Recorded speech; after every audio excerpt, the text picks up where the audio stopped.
Here it is, Nordschleife in AC EVO. I was one of the very few people that got hands-on exclusive access to a 0.4 update. And as a very sweaty ACC esport driver, it only made sense to me to try out the GT3 BMW around here and see how it stacks up. Quick disclaimer, you may have seen it from any other content creators that have posted stuff like this, but we could not record from the game, which meant also no audio. So this is the best we got, but the quality is still pretty good. And if you also want an unfiltered lap without me yapping, feel free to mute the video now. So anyway, I'm just going to jump in and tell you exactly what I think of it. I've got no contractual obligations or, no ties, so I can just give you my raw, unfiltered opinion. And, I mean, at first, when I jumped on this rig, it was mainly just trying to see what is different about this model compared to the ACC model, because, in my opinion, the ACC track model of the Nordschleife is probably the best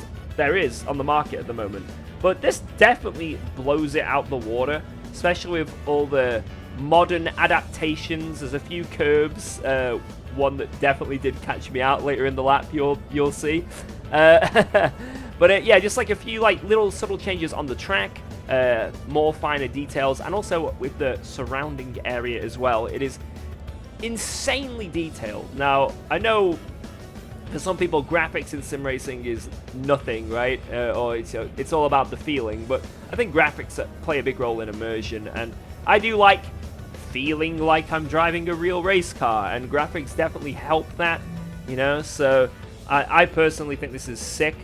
Just you guys have got eyes. Have a look at it as you're going around. See what differences you can spot, because there are many, many differences to the ACC variant of this track. Now, in an ideal world, I would have spent hours driving this, and I did manage to get a little bit more time earlier, where I actually drove around the Nordschleife car park, which is quite funny. But you may notice in the top right, Ben Collins is there. Now, he is waiting for his turn to come into this content booth, which Kunos and Fanatec had set up, and I was essentially holding him up because I think they were running a little bit behind, and he's arrived in his time slot, and I'm here driving around the Nordschleife, so it was quite surreal that to be holding up the Stig.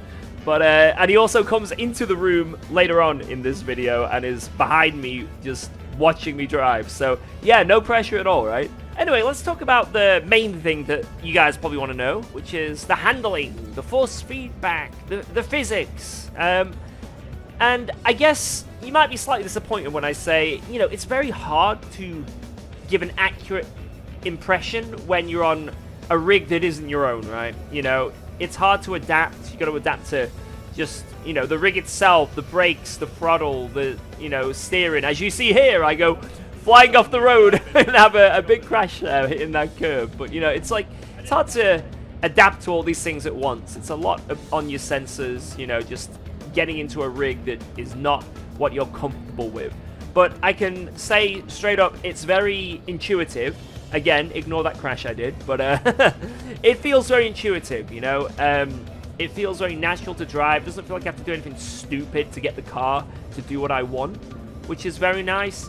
Now, obviously, I come from an ACC Kunos background in terms of what I do the most when I'm at home sim racing, so there's probably going to be some similarities in the physics, and maybe that's why I adapt so well to this. But in my opinion, yeah, it feels very nice to drive, and I can just jump in and I can feel like I can be on the limit fast, which is nice. Did definitely notice there's been some changes in physics and force feedback compared to the 0.3 update.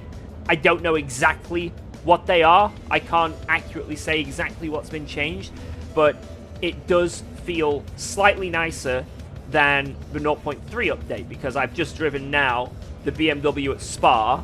Now, obviously, it's not Nordschleife, but, that's the first thing I've done now that I've come home, just so I've got it fresh in my mind as well. And, yeah, it definitely felt a bit better, this 0.4 version, so that's nice. And also, it's very interesting to see how the car handles going over some of these bumps, some of these curves, some of these jumps, the carousel as well, So anyone who's driven ACC before knows that Some cars handle the bumps well, other cars absolutely explode, and you know, one wrong move and your car is just, it's like it's on a trampoline and it won't stop bouncing. Well, you can see here throughout the video now, as we're coming into you know, the last few minutes of the lap, this is where there are quite a lot of jumps and where the suspension really needs to work, and it is such a smoother ride than ACC. Some of the jumps especially, I found that in ACC you sort of fly and then all four wheels just slam against the ground and you gotta hope that you don't explode, whereas on here it's like the downforce works.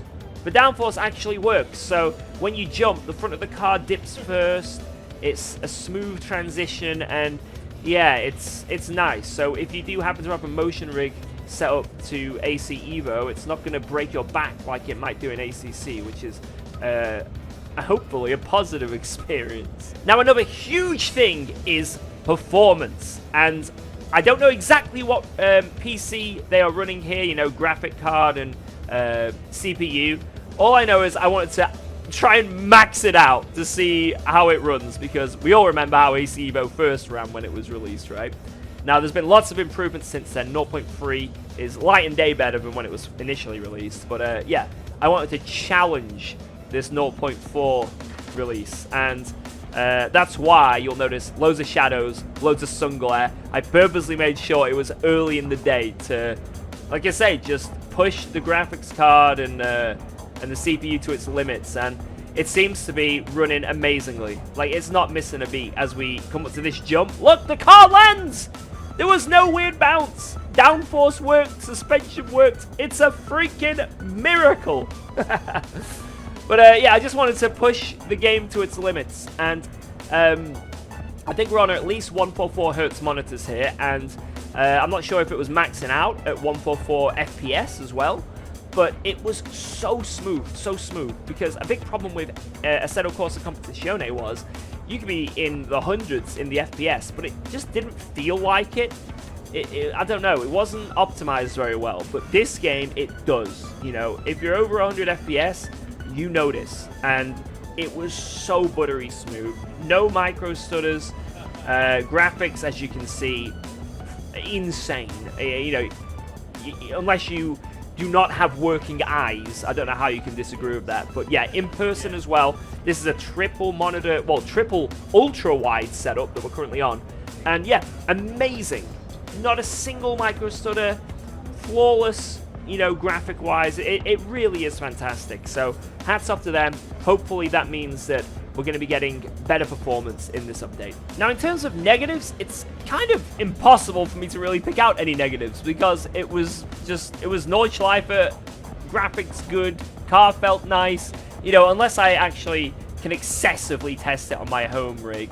It's impossible, really, but it's, you know, it's coming out next month, so I'll definitely be doing that on my streams. And another cool thing, actually, is as soon as I finished here testing AC EVO Nordschleife, I had a content hot lap challenge on the Nordschleife on OG AC, also in a GT3 car as well. So, you know, the difference was nuts. The difference in details was just like going back like 2 generations. It was absolutely ridiculous. But anyway, I hope you guys enjoyed this exclusive AC EVO early access footage of the Nordschleife, and yeah, I look forward to the official release in November. It should be a lot of fun, and I will catch you all on the next one. Bye bye.